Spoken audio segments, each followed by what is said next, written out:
In today's video, I'm going to teach you how to sell physical and digital products with Squarespace. By the end, you'll know exactly where to go in your dashboard, how to choose the right product type, and what to fill out so your items look professional and are ready to sell. From your dashboard, look to the left-hand sidebar and click Products and Services.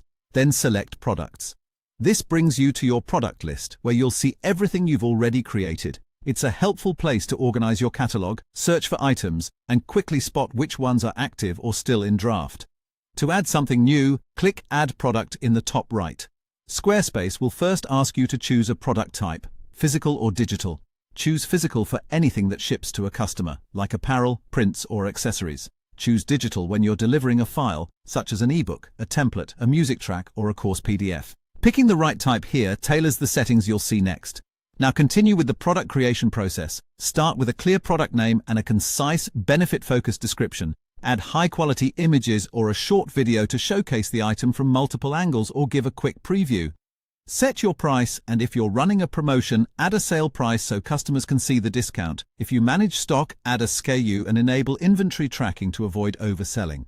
For physical products, add options and variants if needed, like size or color, each with its own price, SKU, and stock level.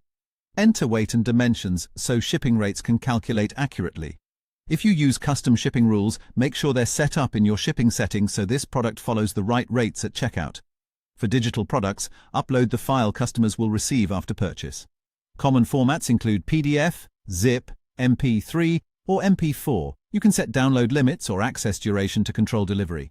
It's a good idea to include a short note in the product description about what the buyer receives and any usage terms. Enhance discoverability with categories and tags, then visit the SEO section to fine-tune the title, description, and URL slug.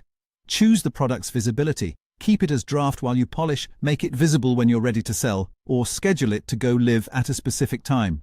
Click Save or Publish, then preview your product to confirm images, pricing, and details look great. Your new item now appears in the products list and on your shop page if it's set to display products. That's all it takes. Open Products and Services, go to Products, add a product, choose physical or digital, and complete the details. Repeat for each item, keep your information consistent, and you're ready to sell.